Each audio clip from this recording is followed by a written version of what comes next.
feel a little out of breath, helping the wife move some things, and I was like, "Honey, I got to go do a show. It's time to talk some Notre Dame football recruiting with Kyle Kelly on the Blue and Gold YouTube channel." So I hope everyone is doing well. Kyle, I trust that you are. Kyle does not get some of the free swag like I do, but Kyle always does rock. Like I got a nice bird dog shirt. Hashtag not an ad. Kyle, you always do have the nice polos though. You're a golfer. I'm not a golfer, so that's where you get a lot of your nice polos, huh? Yeah, well, I thought this week I would match my sunburn from College Station that I got going on all over my face. I usually show up to these shows a little bit red, whether I'm embarrassed, nervous, or angry, or any of the three combined. But this week, it is College Station sunburn that I'm sporting on my face and a pink polo to go with it. I'm not gonna lie. I want to hear if you're okay with it, Kyle. This was not in our show notes, but I want to. In this recruiting update, it's a little bit more, even more than our other shows. It's it's it's me, Kyle, and the boys and the girls. Like we're just here, we're hanging out, right? We're gonna talk some recruiting, but this show, more than some of our others, is more of a community show. So we're gonna I do want to hear again, if you're okay, I want to hear about that whole travel because it was pretty wild. Anti sunscreen over here, according to Devin. I got to hear about how you got a sunscreen, but I'll ask you about that in a minute, Kyle. Folks, please, please, please, please hit the thumbs up on this video. Of course, subscribe to our YouTube channel and be how many subscribers are we at these days? I mean, it's a good bit. I think we are at 26.4K. So very, very blessed. Very, very blessed on our Blue and Gold YouTube channel. So I bet a good bit if you are already subscribed. But if somehow you are not subscribed yet to a Blue and Gold YouTube channel, make sure you do that. Go to blueandgold.com for all things Notre Dame football recruiting. After we get done with this show and I do some of the editing afterwards, writing up a visitor preview. We're not going to spend time talking about this weekend's visitors. I did that in a video that we published yesterday with Darren Pritchett. And then again, we'll have the article at blueandgold.com. And Kyle, as far as I know, this deal's still going on too. But if it's not, please tweet me or something. Promo code UND1, $1 for 2 months. So try it out. It's just $1 out of your pocket. You get 2 months of access. That really, this time of the year, it's kind of a crazy deal because you're going to get most of football season. You're going to get it if you sign up right now. You get through it, November 5th before you renew at full cost. So please consider doing that. Not gonna lie, Kyle. I want to hear about how you got a sunscreen, and we are going to dive into your time seeing the recruit. Well, that's probably where you got it, right? When you're out seeing the recruits in the afternoon.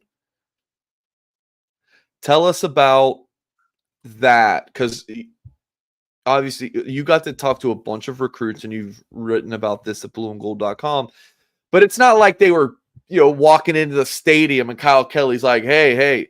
No, it was at a high school, Tom Lemming photo shoot, which I've been to Tom Lemming photo shoots. You've been to Tom Lemming photo shoots. Tom travels around the country. If you don't know Tom Lemming, you're probably under 25 or 30 years old. If you're over that age, Tom Lemming is for sure. He's a legendary, just recruiting media icon. So he still travels around and, he does some game day stuff. So a lot of the recruits that were at Texas A&M, he had meet him by a local high school, and Kyle was lucky enough to attend that. So tell me about that, Kyle. How'd that go, and any takeaways from the guys you got to talk to? Because we did put Connor Selman on the thumbnail of this YouTube video, and I know he was one of the big ones there. Yep, and I did joke with his parents that I need to know how to pronounce his last name because I'm Blue and Gold's exclusive resident pronunciation guru. How about that? It's me, and I believe it is Salmon. So. Okay. Yeah, it was a great day Saturday. I will say I felt like Tom Lemming's assistant first and foremost, and Blue and Gold's Notre Dame football recruiting writer second. Um, Usually when Tom does some of this stuff, he's got people spread out across the entire United States that are always coming along with him for these trips. And since I was going to be in College Station on Saturday, he used me as one of his guys to kind of help kids get organized and lug the ladder around for the photo shoot, give him his camera, all those sorts of things. So Tom's a good guy, man. He's a kind of bulky guy. Like he's pretty strong. Like he works He out. is jacked. Yeah. So, yeah, as soon as, we rolled up to the high school, it was me, Jack Sobel, and Tyler Horka. Oh, cool. I think Horka said, like, "Wait, is that Tom Lemming there? Like, dude's kinda jacked." And I was like, "Yep, that's him." And, he went out on that turf wearing his all black outfit, taking photos and doing interviews of kids for 3 hours straight. And I'll tell you what, that Texas heat is 3 hours. yeah, it was about from noon to 3 So PM. that's just when like recruits were strolling in, Yeah. like just kind of some popped in this time, popped. Oh, dang, man. So you probably didn't know you were gonna be out there that long, I or did did. you? No, Oh, I, uh, Kyle. I accounted for it, but the bad thing was that I only had like a half bottle's worth of water. But luckily, the high school had their weight room open, so I was popping in there, filling up that water bottle because I had to stay hydrated out there, man. I Tom was pretty run down by the end of it because I bet. he didn't have anything to drink during it, and yeah, he was feeling it toward the end there. Okay. So Yeah. Tell me about some of the recruits. yeah, I was just getting there. I would say about a dozen guys with Notre Dame offers, but I focused on about half of that group that I think Notre Dame's got a pretty good shot with. Guys that have been to campus, guys that Notre Dame especially likes in this 26 class, and I published a pretty detailed report about that on Blue and Gold on Monday morning, first thing after we wrapped up our game coverage at the Texas A&M game. And of course, you can all find that it is premium content, but that's where a lot of the scoop and information is coming from my time down in College Station covering some recruiting stuff. So that's all over there. I'll touch on a little bit there. And we can just kind of go back and forth, Mike, a little bit, just kind of what you're feeling with these guys and kind of what because there is a lot of overlap in terms of the guys you and I covered. Yeah. So I'll just start out. I kind of sorted these guys by ranking in my story, and the first one would be Braylon Womack, the high four-star safety out of Mississippi. Came up to Notre Dame, camped in June. Recently just narrowed down his top 10 schools list. Notre Dame is a school on there, Ohio State, Nebraska, Alabama, Texas, Texas A&M. I think LSU might be on there. There's a lot it's a very competitive top schools list. That was a recruitment that I probably didn't have the best read on coming out of it. And I think that maybe says a little bit more towards where Notre Dame stands because when I talked to Braylon Womack after his Irish invasion visit at the beginning of June, he was pretty high on Notre Dame coming out of it, and now he seems like he's a little bit more leveled out. I think that's what we're sort of expecting here with this recruitment. This isn't just going to be a one team race to the finish line. It's very competitive, as you can see on the On3 recruiting prediction machine. Ohio State is a leader. Letterman Rose, Matt Parker did submit a prediction for Womack to eventually commit to the Buckeyes. So it looks like Ohio State is now in pole position. I think we were said maybe Notre Dame in the early summer, but there are a lot of teams down south. Texas A&M, one of them, who hosted him on campus on Saturday. He's going to try and stay in the South this football season for the majority of his visits. And I think this kind of aligns with, what you're hearing behind the scenes on what's occurring in Womack's Yeah. recruitment. It was interesting. Like after that Irish invasion, and after like Blaine Bradford visited. Blaine Bradford's an elite DB or elite safety specifically from Louisiana. It's like Braylon Womack, Blaine Bradford, there's your safety class in 2026, Irish. I'm like, if you get one of those two, count your lucky stars. I don't see it happening. That's a tough one. So Ohio State looking good, according to Matt Parker.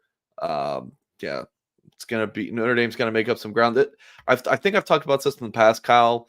When Notre Dame gets an early commitment, it's easier to sign the kid than if the recruitment drags on. I know you have situations where a kid commits to Notre Dame and then decommits, but you're much more likely, and Womack is the perfect example. If he would have committed to Notre Dame after Irish invasion, Notre Dame's chances to actually sign him in December 2025 would be significantly increased than even if there still would have been a decent chance he would have flipped, right?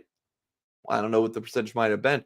But I could tell you that the percentage that he would have stuck and signed would have been greater than Notre Dame being able to sign him in the current position. Would you agree with me, Kyle? Yeah, I'd say so. It's kind of a fascinating recruitment because I don't really know how hard Notre Dame is willing to push right now with the Deuce Knight situation that is happening. Notre Dame's 25 class quarterback commit from Lucedale, Mississippi, George County. And with him questioning his spot in the class and potentially flipping to Auburn, I think Notre Dame has some hesitation on how hard they actually want to go back into Mississippi for an elite recruit because I think they kind of plan to use Deuce as a guy to help propel them in this race for Womack. So Yeah. that's part of it. I even asked Braylon, how much does Deuce impact your recruitment? And, he didn't really feel like it did. But still, that's something that I'm sure Notre Dame was hoping we're going to help him or help them in the long run there. So that's Braylon Womack, man. Yeah. Yeah, I don't And know if there's anything else you want to touch on. yeah, I got one more guy for sure. Andy Milton fan said, "What changed for Womack?" I mean, he just recruiting. You go on the process. You take more visits. Things change. I mean, it's just. Sorry, we're gonna Things go just through this change. whole list, Mike. I just meant if there's anything else you want to hit on with Womack. With Womack. Yeah. Kyle, before we go through the whole list, Let's do it. our friends at Prize Picks are sponsoring this week's Notre Dame recruiting updates. I was very fired up when we got the Prize Picks back as a sponsor for this very show. And I have to tell you, testing my skills on Prize Picks during football season is the most exciting way to play daily fantasy. Quick withdrawals, easy gameplay, and an enormous selection of players and stat types are what make Prize Picks the daily #1 fantasy sports app. Seriously, guys. NFL, college football, MLB, WNBA, MMA, soccer, MLB. You got Counter-Strike. You got these specials, tennis, darts. Kyle, let's do some entries on darts, my friend. Rainbow Six. Is that Rainbow Six? Yeah. Lacrosse. Lots of different options for your entries. You can combine sports. So you can do a Travis Kelce and then a Taylor Swift. I'm just kidding. I don't think Taylor Swift's on Prize Picks. But in all seriousness, folks, lots of different options here. If you got the skills, you can turn $10 into $1,000 in just a few taps. Select 2 or more players, pick more or less on their projected stats, and place your entry. Prize Picks offers weekly promotions that can lead to big payouts like Taco Tuesday. They have Flex Friday and a Taco Tuesday, obviously. On Tuesdays, weekly, Prize Pick does discounted player selections up to 25% of your value. And if you sign up right now, there's Caleb Williams. This is basically a free square, so his normal projected number would be 237.5. You can get it for a half of a yard. So you take the more on Caleb Williams throwing for a single yard against the Titans. You pair that with something, and you got increases your chances of a nice payout. So here's my pick for this week, Kyle. And I did do I used my Caleb Williams, and I can combine that with Omarion Hampton, a running back at North Carolina, to have more than 10.5 receiving yards. That hit on Thursday, the 29th of August. So I'm just waiting for this Caleb Williams pick to hit when when the Bears play the Titans on Sunday, and then that will be $25 to pay 75. So nice little win there for your boy. And here is this week's play to talk about. I got Quinn Ewers more than 1.5 passing touchdowns. I just think that Michigan has, arguably top 2 cornerback in the country. I'm not going to say the best because Will Johnson Ben Morrison's pretty special, but Will Johnson's a stud. But I still like Quinn Ewers to throw for more than 1.5 passing touchdowns against Michigan. And then Zamir White, one of the guys I follow on Twitter, said this was a really good play. So Zamir White, more than 55.5 rushing yards against the Chargers. So there is my play for this week. Tyler, good morning, my friend. So there you go, folks. Prize Picks. Download the app, head to prizepicks.com, and make sure you use promo code BGI to receive a guaranteed $50 once you play $5 in lineups. Prize Picks, daily fantasy sports made easy. All right, Kyle, I want to hear from you on Connor Salmon, and then we got to go rapid fire on the rest of the guys. So what do you think? Yeah, no, Womack required a little bit more of our attention just because of the way that recruitment is progressing. But with Connor Salmon, man, it's a pretty simple recruitment. Education's a super big factor, and relationships. So those are the 2 things that he's really going to be focusing on when making a decision. Obviously, the type of wide receiver development and, the college's passing offense, those are 2 things that he's got a keen eye on as well. And I think the first 2 especially bode well for Notre Dame right now. Obviously, Notre Dame, one of the best academic schools in the country. I know that they also like that, Notre Dame also provides the opportunity to compete for football at a high level. Whereas, maybe some of those other big-time academic schools like Duke or, Stanford, or maybe, on a little bit of a more difficult path, I guess, in Notre Dame to be a competitive team on an annual basis, team that's, competing for a college playoff berth. And the other thing that I've mentioned time and time again is this is the Mike Brown recruitment. This is the recruitment that he has to win at Notre Dame. Mike Brown is the wide receivers coach. He is from Virginia. And I asked Salmon about that specifically, how much that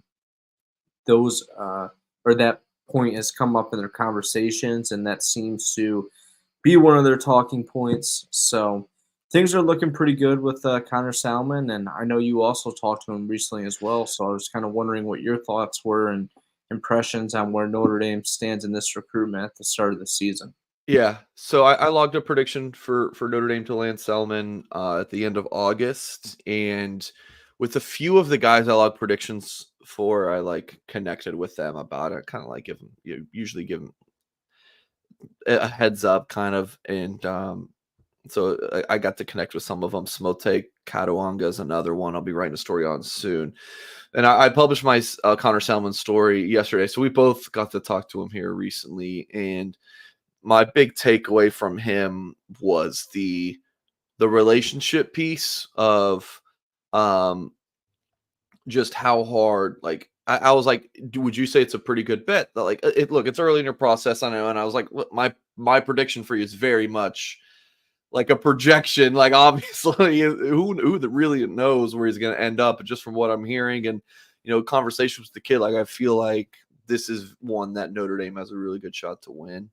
But, I asked him, you feel like it's a pretty safe bet that Notre Dame's going to be a contender down the end for you? And we talked about his timeline a little bit, and he was like, it's about, for him, academics for sure, although we didn't really get into that in my interview with him, but is like, they're one of the schools recruiting me the hardest. If that continues, they're definitely going to be at it till the end. At the very least, obviously. So that's man, someone messed up on this recording, huh? But that is that's a good sign. Notre Dame's treating them like a huge priority. I asked him about like the Mike Brown Virginia connection. I think like Mike Brown's from like 2.5 hours. So it's not like they grew down the street from each other. Like remember Isaiah Canyon and Chancey Stuckey. That was kind of one of those things. So it's not. I might downplay the Virginia thing a little bit, but your Mike Brown needs to win this recruitment. That I definitely agree with that. So those are my thoughts. I think Notre Dame is in a good spot. Otherwise, I wouldn't have logged that pick. So who else you got? Who else you want to talk about? Yeah, I do just want to hit on Javion Osborne, who is On3's #1 running back in the class from Forney, Texas High. I don't think that's a guy we've maybe even ever mentioned on this show, but I think it's a guy some of the viewers here should be familiar with, because even though he has not been up to Notre Dame for a visit yet, he is and deeply considering getting up to campus sometime this month or next. He's already been up to Michigan, which I would say is a good sign, because he is interested in expanding his horizons beyond the South and beyond the state of Texas, where he's visited a lot of schools. Texas and Texas A&M have both hosted him on a number of occasions. So Osborne is a guy that's connecting well with Dylan McCullough, and the other thing there is he is pretty intrigued about playing college football up north, just because of the style of game it is and the types of offense that it is. Depending on the times of the year, he really sees the opportunity to excel. Playing in that northern, midwestern ground and pound type offense. And even though Notre Dame is starting to become a little bit more dynamic, I think we all expect Marcus Freeman to be a run-first football team. And I know, Mike, running back recruiting is pretty fascinating this cycle. We haven't had any guys from the class with offers get up to campus, to my knowledge, and it seems like anyone really has the chance to claim that spot in Dylan McCullough's backfield on the 26th class. Yeah, very, very early. Kyle, a couple comments from the live chat. Anthony Evans says, do you guys feel Notre Dame can flip the wide receiver from LSU with the turmoil going on there? I know LSU just lost, but turmoil? Like, they lost and Brian Kelly pounded his fist on the table. Like, I don't know if we call it turmoil. But yeah, I wouldn't call it that. But Notre Dame, they have a chance. They have a chance, and they're working on it. Cody's asking about Deuce Knight. Nothing new, guys. I've heard that he might even go back to Auburn this weekend for the Cal game. I would not. Notre Dame beat Texas A&M, but I don't think that is going to be changing much in that recruitment. Andrew Gilmore said, are either of our 25 linebacker targets visiting Michigan versus Texas weekend? Kyle, do you know off the top of your head? Wusu Boateng is considering getting up to Ann Arbor, but Madden Framo is not considering Michigan, so he won't be in town for that game. Yeah. I'd be curious, Kyle, something to put on your radar maybe for today or tomorrow would be like a targets visiting elsewhere thing. I don't know how easy or difficult that would be. But I don't know, especially if Wusu goes up to Michigan. I think that would be notable. Who else? Any guys got a couple more for me? Yeah, just two more. We'll go with Tank King next, a linebacker out of the Houston area, high 4-star guy. On3 has him as a top 100 recruit. Made it up to campus for the Blue Gold game and is going to be returning to Notre Dame for the Florida State game. And he wouldn't say that this is a Notre Dame versus Texas A&M battle, but I kind of get the sense that it is. He's been to Texas A&M, I think, 6 or 7 times, including for the Texas A&M Notre Dame game on Saturday. But Notre Dame's doing a great job in this recruitment. Al Golden, Max Bola are both involved. Notre Dame's D coordinator and linebackers coach. And an X factor here is assistant to the general manager, Carter Allman, who has a terrific relationship with Tank King. They're connecting really well. I know you touched on that in your story that you did with Tank back in the spring. This is a guy that Notre Dame loves, and this is something I haven't really said in maybe a couple of shows, but it seems like every year, in the Marcus Freeman era, they've had one big recruiting victory at linebacker. Yeah. And we're still waiting for that one in 2025, whether it's going to be Nathaniel Wusu-Boateng or Madden Faremo, possibly both. And if we want to jump a little bit further ahead to 2026, Thomas Davis Jr. is a guy out of North Carolina. And another guy I'm looking at is Tank King that is looking pretty, that Notre Dame's got at least a horse in the race here. Yep. The Carter Allman relationship you mentioned is very real. And then this was a player, when I put in all those picks in August, this was one that was very much considered, but held off. But I could see Notre Dame ending up at St. King for sure. This I love on the On3 page. You get to see all the different rankings. This one you don't see too often. Two of the sites having him as a player as a top 100 overall prospect, and then two as a 3-star. I feel like you don't see that too often. Who's the last guy, Kyle? Yeah, wait till you see this guy's ranking breakdown. Braden Robinson from Red Oak, Texas High. He has been known to vocalize his opinions on college football on Twitter. Yeah. And he was in the stands for the game on Saturday night, and after Notre Dame won, he tweeted "Go Irish." So Braden Robinson, he has a lot of interest in getting outside of the state of Texas. I don't think he likes the thought that just because he's a Texas kid that he's going to play his college football somewhere in the Lone Star State. He's getting up to Oregon this week. He'll be at Missouri later on in the season. And a Notre Dame visit, although it's not set, it's in consideration. I'm not sure how true his 5'8", 155-pound measurables are, but he is a little bit shorter and on the lighter end. But he's a speed demon. He is someone that Notre Dame would love to add to the offense to stretch the field. And we've seen this past cycle, and something they're going to prioritize in 2026 is speed. And Braden Robinson has it. And in terms of wide receivers, we talk a lot about Connor Salmon, a lot about Trent Mosley. There's some other guys in there, and I think Braden Robinson is a guy that we need to have on our radar.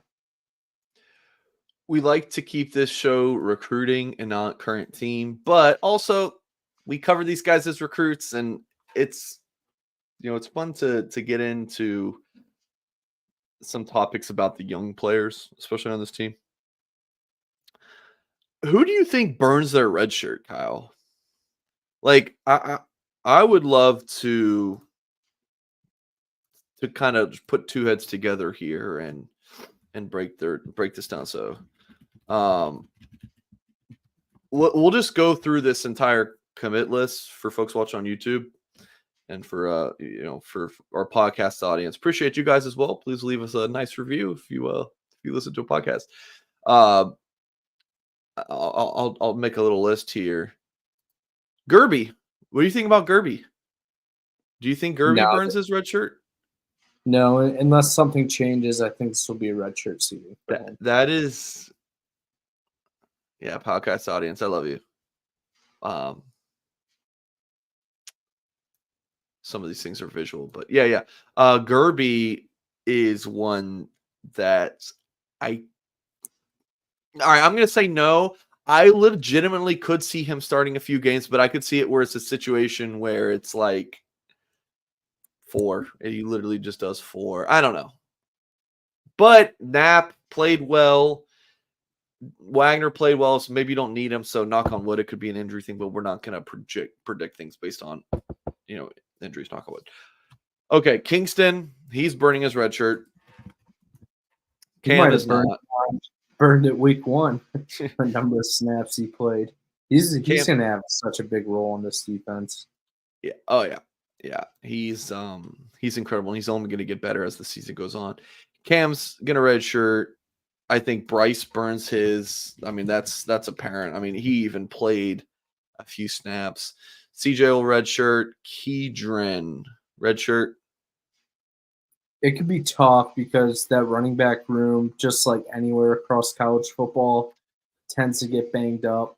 And, McCullough's been known in the past to use 4 or 5 guys a game. So we didn't see that at Texas A&M. McCullough said it would have been coaching malpractice, put him or Aeneas Williams in that hostile environment at Kyle Field. So I'm a little bit indifferent there, but with all that said, I'll lean towards him being able to preserve a redshirt season this year. I do too. And looking at the depth chart, this is interesting. Let me zoom in on this. Never mind, I can't. It's there we go. It's Love or Price, and then it's Aeneas at number 3, and then Ford. So maybe moving forward, you get more of Aeneas as the third down back. Maybe. I mean, it's Aeneas over Ford on the depth chart, although we didn't see any of Aeneas, and we saw Ford. So we'll get to Aeneas in a little bit. But yeah, I'm with you. Keydren Young, probably unless these guys are playing on special teams and we didn't see them. But Keydren didn't.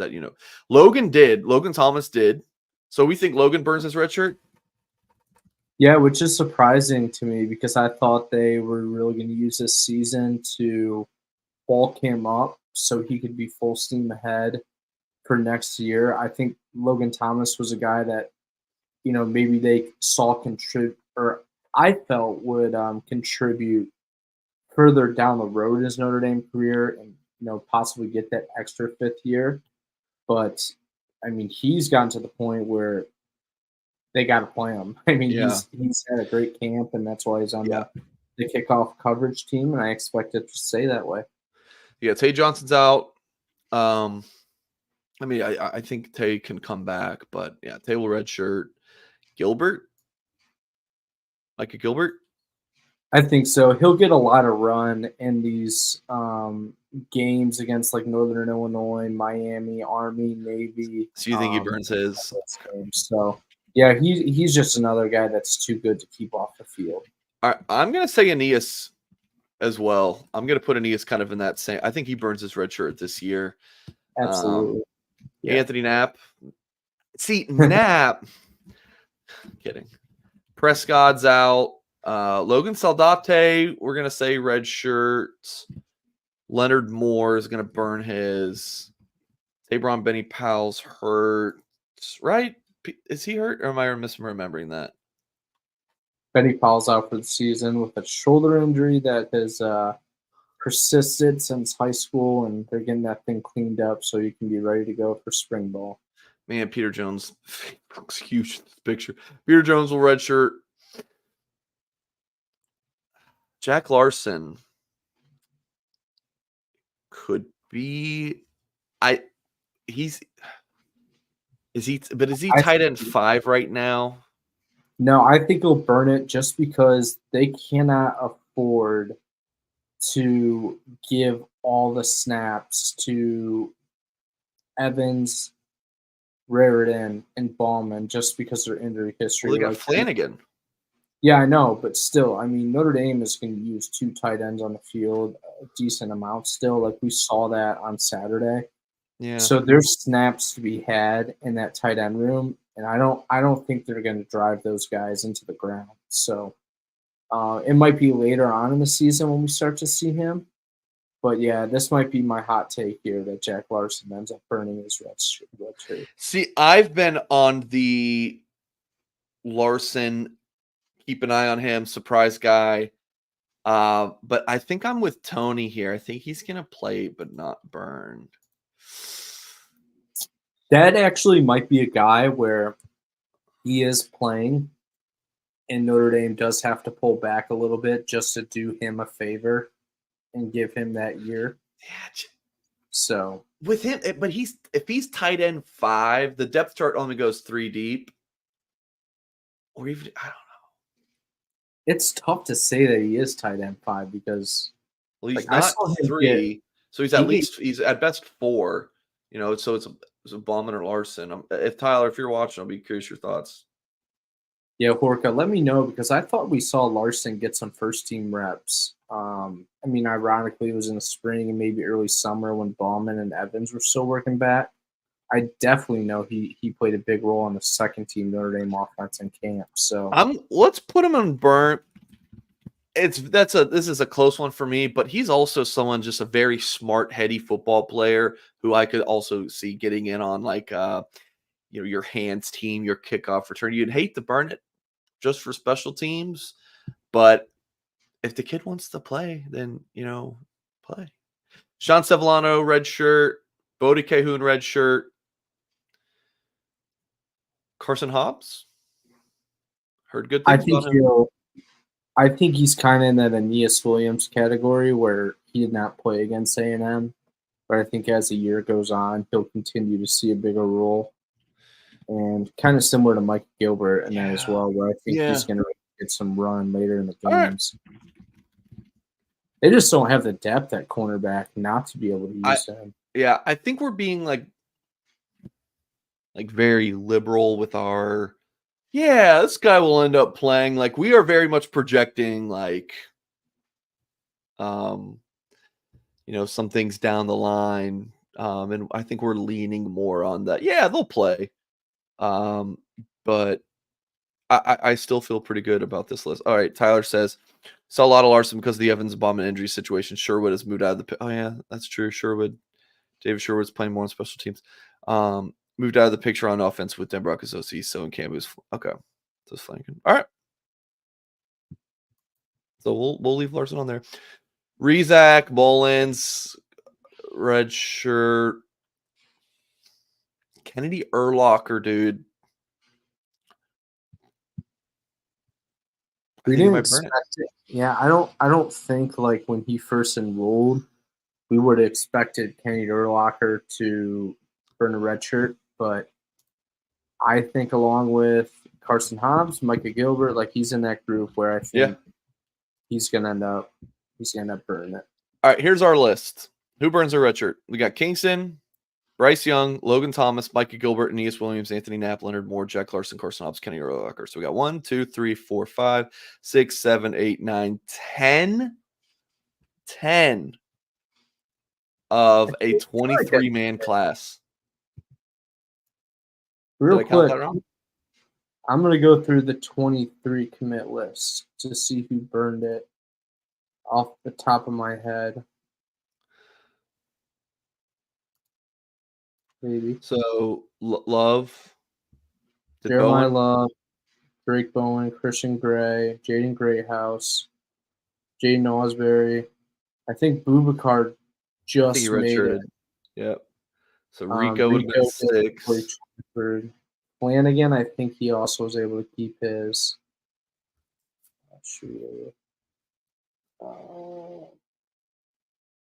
Yeah, so maybe there was only like 6 guys that burned it. 6 of the 23 this year, could 6 to 10 is not a crazy jump. Yeah, they didn't have an Anthony Knapp. And right. Leonard Moore's like kind of like that exception as well, kind of like the Benjamin Morrison, where he's really emerged. So the no-brainers from this list are KVA, Bryce, Logan, Knapp, Moore. That's the 5 that is like these guys are playing. You know why? Because they played against A&M. If you played against A&M, they have so much trust in you, even if it's just on special teams like Logan Thomas. Those are the no-brainers. The Micah Gilbert, the Aeneas Williams, Jack Larson, Hobbs, Urlacher, it's kind of fringe. You play against Army, Navy, Northern Illinois, some of these blowout games, or do you come along more later in the season? So that would be the discussion on those guys. Fun exercise, Kyle. But that would be That would be my list for now. Someone screenshot this and send it to me after the season. We can talk about it. I'm not joking. Someone please do that. All right, wrapping up the show. Last week's road travels. You got to see Ben Nichols, a offensive lineman in the 2026 class out of Davison, Michigan. His on-3 profile is not loading for me right now, but we can play the footage. Yeah, give me a second. So yeah, tell me what you saw from him. What'd you think? How'd that go? It was a fascinating evaluation because he plays left tackle at Davison, and Notre Dame is recruiting him pretty strictly as an interior offensive lineman. That's the way most other teams are evaluating him as well, specifically as a guard prospect. So simply said, he was playing out of position at left tackle, but he's one of the best players on the field. He's the best offensive lineman at Davison. He's the biggest offensive lineman at Davison, so he's going to play left tackle there. It's a no-brainer. With that said, it kind of did him like a disservice in terms of an evaluation standpoint because the type of offense they run there, they call it a gap scheme. And basically the offensive tackles, like, they're not even really messing with the D lineman in front of them. They're just kind of getting up to the second level, getting after those linebackers. So when you think about what Ben Nichols will bring to the Notre Dame offense, this is a guy that's already 6'5", 315 pounds. He has college-ready size. Like, he's going to be one of those guys that's just like a mauler and is going to line him up against a guy across from him and just going to move bodies off the ball. And we didn't really get to see him do that against in his junior debut. I like that you're. Yeah, do you mind if I look at these? Look at this feet. I'm not an O-line guru, so Tim, if you're watching, text me. He looks nimble here. Tim and we had a very long conversation going on during Ben Nichols' game on Friday night or Thursday night. Tim sent me a lot of thoughts, and I do know that Tim tends to do that. Yeah, so I sent Tim many more clips than what we're seeing here. These are just the highlights of his performance. So I still, with that said, even though he had a pretty good pull there, I think that he still needs some work in that area. He even did talk about that in our post-game interview, that he is really focusing on footwork during his junior season. But kind of the buzz in this recruitment, just to be up front, Notre Dame, I feel, is in pretty good position here. That's something we've maintained for the last couple months. As long as Michigan stays out of this, as long as they have, I think Notre Dame's going to have a pretty good shot to run away with this one. Another pretty positive development is that, when I talked to him after his game, he was uncertain on game day visits, didn't have any on the schedule. He had the Notre Dame versus Florida State game on the 9th of November kind of circled with the one he wanted to go see. But on Monday night, him and his family sat down and they decided that they want to get to Notre Dame this weekend. So yeah. I'm not expecting commitment or anything like that, but I think this is one of those visits that kind of lay the foundation that, like, hey, this thing is getting pretty serious. And if Notre Dame can get him back on campus again this season, then I think we might talking about Ben Nichols being on commit watch. Yeah, I agree. This could be one that, if all parties are really pleased with how how things go Saturday, like, I could see both of us, Kyle, doing predictions for Nichols to Notre Dame. They're coming, man. You're pretty soon. And you and I got to talk about Joey O'Brien, see what's happening there, because I know we'll be on campus in 2 weeks for that Miami, Ohio game. I think that's a prediction I'm getting close to as well. Yeah.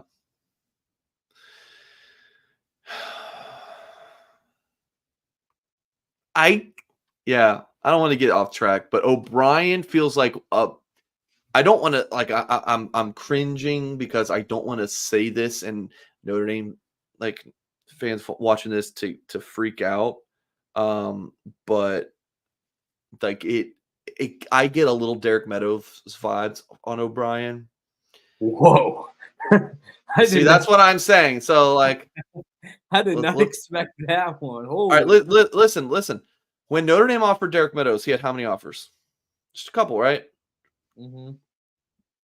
O'Brien had Duke and Toledo. Oh, Notre Dame offers, kid blows up, like visits Notre Dame. I could see it being one where like Notre Dame has a really strong lead early and then it gets more complicated. You know, that but that's not to say I don't think Notre Dame's going to land them. I do. I logged a prediction in March and I still feel really good about it. But it's that one feels like a Meadows type one from the sense of Notre Dame gets in early, kid blows up, tough to predict where it goes from there. Would you disagree? Man, that is wild. And that is exactly the type of thing that would be running through my mind and that I would say to you, and then you would get mad at me. But I am kind of following you there. That does make sense. Like I said, that's something that sounds like that would come from my mind. But the one thing that I think that does work in Notre Dame's favor here a little bit more is that even he is not located in the Midwest, but he's in Big Ten country. Notre Dame, I consider in Big Ten country, like true Big Ten country, like in the whole Yeah, Midwest. Midwest. So, Yeah, um, he's a little bit more regional, so to speak, whereas Meadows way out on the West Coast, and um, I know Bishop Gorman has been favorable to Notre Dame in the past with like Ronnie Stanley, and I think LZ Nico. Mack came from there. Yep. But I don't really think of Bishop Gorman as a Notre Dame feeder school, No. whereas the Sal College Prep, I don't think they've produced any Notre Dame guys, but I think has a potential to be a little bit more Notre Dame friendly than But Bishop Gorman. yeah, we can talk about that one. The O'Brien pick, which I definitely wouldn't dislike. But yeah, when I logged the prediction, it was like he's got Duke and Toledo, and it's like it's gotten a lot more. It would kind of even be the same thing if Notre Dame would have offered Braylon Womack earlier on, like that same kind of feel. Obviously, the location different. It's part of the discussion, but I'm not trying to freak anyone out. But Dallas Golden, so I got to see last week, Notre Dame cornerback commit ranked as a top 100 overall player and a safety for the On3 industry ranking because number 9 safety, because he really can play anything. I think he's played more safety early in his career. Now he is really just used as an offensive weapon, wildcat. They play a lot of this I formation with it's like a 1990s. Like it was wild. It's like an I formation. So you have a fullback, a running back, and then another split back, which was Golden. So it's a lot of like sweeps. And he really could not get a whole lot going on the ground early in the game. And then Kyle, I did not put together my my file video on the performance, so it's my bad. Ran just kept pushing that back this week and just ran out of time. But this really was the highlight play for Golden. It was a struggle. I'll talk about kind of my thoughts on the game, but this play from Dallas Golden, he called this a post corner, which he did not end up running it like a post corner. This is very much just like a fade that the quarterback threw to the post corner, but like this was like all right, I'm running up a fade route, and then the ball really goes to the outside. But the Dallas Golden's turn there is so natural, and like he very well could be a receiver. Like look at not bad coverage. Like the DB number 0 closes there, but that was really impressive. Like Dallas Golden is quite the wide receiver prospect. One thing, Kyle, that I just do not love when I see high school football games is when defenses are running cover 0 or cover 1, which is cover 0 is man across the board, no safety help at all, and you're bringing 6. and then cover 1 is you're bringing 5 man coverage and you have 1 safety back. This Sarasota Booker team against Dallas Golden Berkeley Prep were running like cover 0, cover 1 the entire game. Dallas Golden's on an island. Got one of the best players in the country on an island. No safety over top a lot of times. And they don't throw the ball. I get it. Like some offensive coordinators would be like, they're trying to stop us. They're putting 8-9 in the box. Screw it. We're just gonna be better than them. More power to you, offensive coordinator. But you have Dallas Golden against a inferior football player with no one to help. How do you not take more shots? That is one thing I just do not understand when it comes to high school football coaching. But I don't do it for a living. Kyle, that's quick thoughts to Dallas Golden. That touchdown was incredible. I'll put the footage together and we'll talk about it probably next week when I do my video with Darren. But yeah, I'm doing a lot in Florida this year due to personal reasons. All my family's down here, so doing some Florida swings, which is where I will be tomorrow. Second trip to Lake Mary, Florida to see Noah Grubbs, Notre Dame's quarterback commit in the 2026 class. I wanted to see him in preseason action and a football game on the regular season schedule. The preseason thing didn't work out to where I wanted to see it practice. I really wanted to go see him practice. You just get a lot. It's more exclusive. You get to see him do a lot of different drills. You get to be right up there when you shoot out of practice. That didn't get to work out, but I went to his preseason classic. I think it was like the 17th of August, which was a really good experience. And he played fairly well in that game. Some throws you would like to have back, but they're playing Lakeland High School on Friday. Lake Mary is, and this is the number 9 team in the country per the On3 Massey ratings, hosting the number 5 team in the country, which is so you got a top 10 matchup. I think that's in Florida. Is what those numbers are. Yeah, I'm sorry. Yeah. Correct. Thank you. Still some pretty damn good football teams. Yeah. So the number 9 team in Florida versus the number 5 team in Florida. Lake Mary's 5, Lakeland, Lake Mary 9, Lakeland 5. Lakeland's. I love the On3 Massey rating. Like I love the data is so much fun. Like if you're a college football recruiting junkie and you end up also being a high school football junkie as well, like how much fun it is to see these predictions with win probability. So Lakeland's 28-21. That's the score prediction. Lakeland to come on top, which I think is a good number. I would want to know if I think like when Lake Mary beat Osceola last week, I think Osceola was like a top 15 team, but now they're in the 44 spots they lost. But I would like to know like what they were previously. But anyway, so that's where I will be. Kyle, you're going over to the Cleveland area. Yeah, I'll be heading to Avon, Ohio, to see Notre Dame target Jacob Witherspoon. Very talented defensive back that camped at Notre Dame this summer and earned an offer. And he's facing Notre Dame linebacker / defensive lineman target Sincere Johnson from Cleveland Glenville. So that's going to be a really good matchup, probably the marquee game of the week in Cleveland on Friday. And, I even though I'm located in Toledo, I kind of consider myself a Cleveland guy a little bit. Spent 4 years there in college. Got a lot of friends and family from there. So I'll be making the trip to Northeast Ohio sometime tomorrow, and then be at Notre Dame on Saturday for the Northern Illinois game, that home opener. Looking forward to getting back. And I will say, after being at Texas A&M and seeing like their food setup, I'm excited to get back to Notre Dame for a decent press box meal. So decent.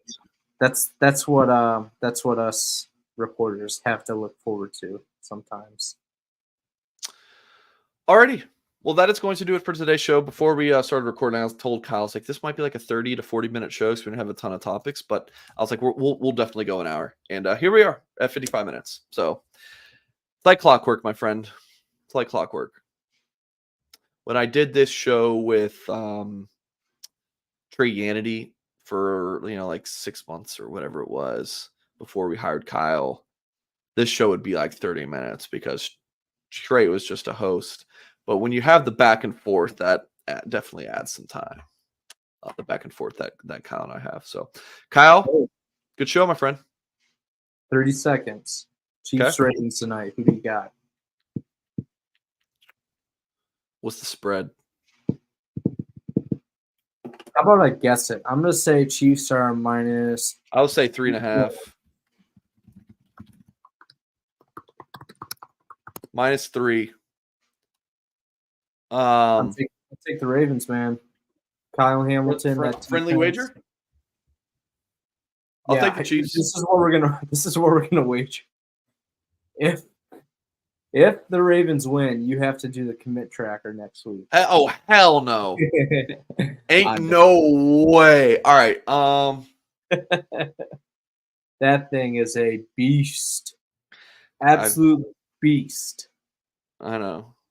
Just imagine having 20. All right, I'll put this in perspective for our viewers. Mike did this back in the day, but now I have the responsibility. Just imagine there's 24 Notre Dame commits. And after each week of high school football season, I have to track down every single one of them, see what their stats were. And at minimum, probably takes 5 minutes. So what's that? We'll call it 20 times 500. It is a legit 2-hour process just to gather the stats. Then you got to write them all out in our specific formatting and all that. So it is a and then you have to it's a transfer it. So and then you have to transfer it to the magazine format because it's a web article. Now do you write it out and then edit your wording for the magazine? No. I write it as if it's going in the magazine. Okay, because I feel like at first you didn't do that, and I was like, Kyle, I'm just telling you, dude, you can do your thing, but I literally started to do it to where I just copied and pasted the article, threw it in the commit tracker, and maybe had to update a couple things. That's where we're at, man. Dude, I'm learning the tricks of the trade. I did it for 2019, 2020, 2021, 2022, and then you did it last year and obviously this year. So that was my number one reason for hiring, for Blue and Gold hiring Kyle Kelly. I was like, I'm just kidding. I'm just kidding. All right, loser does next show topless. What do you think, Kyle? What about right now? All right. We'll all right, we're gonna end the show right there. If Kyle comes up with a good wager, or if we figure something out, maybe we'll do something. But all right, we're gonna end the show right there. Appreciate you guys for tuning in, and as always, we will catch you next time.